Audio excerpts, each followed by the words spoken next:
Dan langsung saja saya akan perkenalkan pada Anda bintang tamu spesial yang sudah hadir, Menteri Agama Republik Indonesia, Profesor Nazaruddin Umar. Tepuk tangan. Prof, apa kabar? Alhamdulillah. Sehat, Prof. Katanya kemarin habis sakit, masuk rumah sakit 5 hari, Prof. Bagaimana update kesehatan kali ini? Ada surat cinta Tuhan ya di depan pada acara presiden itu. Saya tergelincir masuk ke kaki saya ke lubang yang kecil, tapi ya ada sedikit putus, tendonnya dijahit dan sempat terbaring di rumah sakit. Tapi anehnya, aneh bin ajaib ya, justru saya sama sekali nggak merasakan rasa sakitnya walaupun dioperasi, dijahit ya. Malah produktif, saya bisa menyelesaikan artikel Ramadan saya 31 artikel selama 5 hari.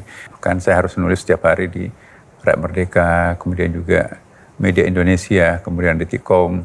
Bayangkan kalau saya sakit pasti nggak bisa konsentrasi kan. Saya alhamdulillah sudah keluar dalam keadaan baik ya. Alhamdulillah. Tapi bisa merasakan tidak sakit padahal tendonnya terputus, itu resepnya apa, Prof? I don't know. Di situ ada obat ya. 1 botol nanti kalau nyeri dipasang melalui infus. Itu nggak pernah dipakai sampai terakhir keluar. Nah, saya malah tanya, jangan-jangan sarafnya mati. Wah masa, kalau sarafnya nggak goyang kayak gini.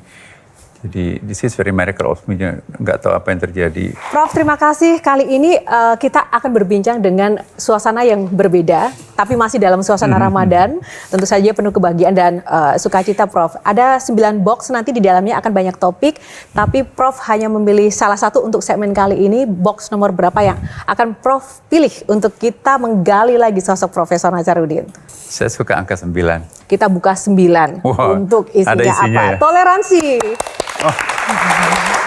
Ada sebuah fakta yang menarik di awal tahun 2025 yang kami dapatkan. Ini ada survei indikator politik Indonesia periode 16 sampai 21 Januari 2025 yang menempatkan Profesor Nazaruddin Umar, Menteri Agama RI, di peringkat teratas hasil survei dengan menteri tingkat kepuasan tertinggi. Prof nomor pertama dengan perolehan 92,8, disusul Mayor Teddy, Ibu Sri Mulyani, Erick Thohir, dan yang selanjutnya ada Abdul Muti, Menteri Pendidikan Dasar dan Menengah.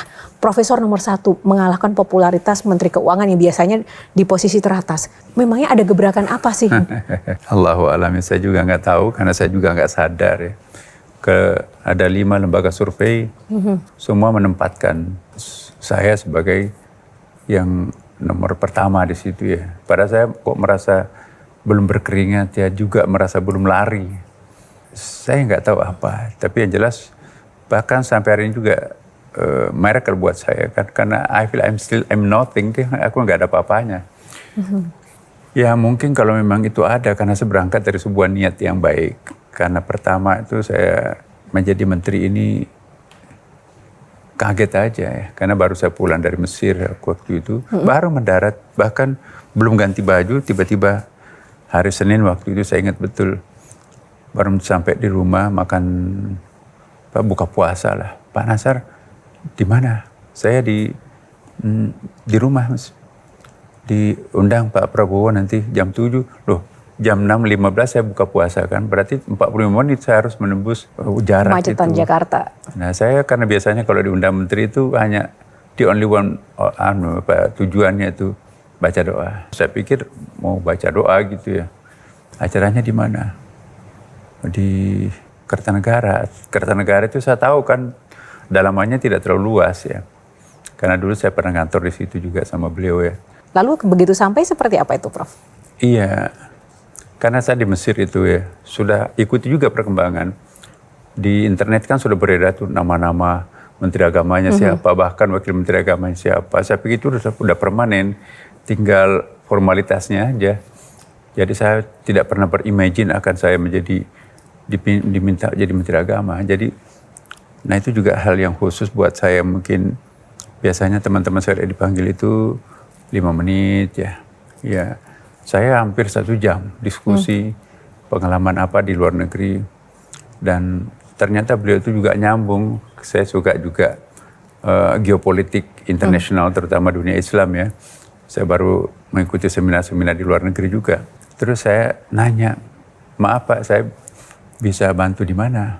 Oh saya minta Anda nanti Menteri Agama. Waduh, saya kaget ya. Saya ingat juga betapa besar PR nanti Kementerian Agama itu kan, ada pansusnya segala macam. Tentu yang harus melanjutkan menyelesaikan itu saya kan. Saya bilang, Pak, mohon maaf Pak, sepertinya bukan saya orang yang paling tepat di membantu Bapak di dalam Kementerian Agama karena saya punya banyak keterbatasan.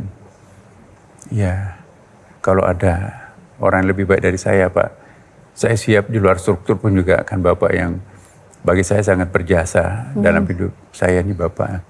Saya di luar tanpa struktur pun juga saya siap mendampingi. Keluarga saya dan teman-teman saya dari Nahdlatul Naim, tidak ada nama lain.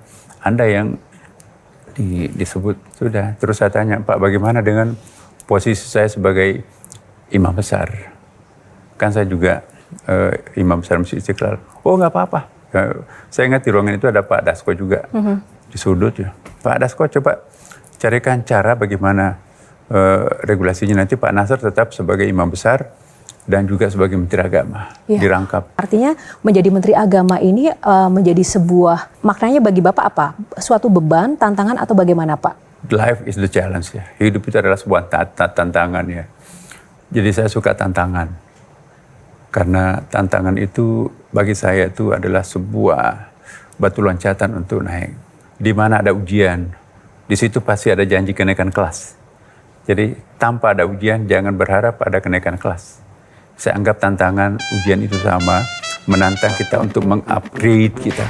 Jelajahi cara baru mendapatkan informasi. Download Metro TV Extend sekarang.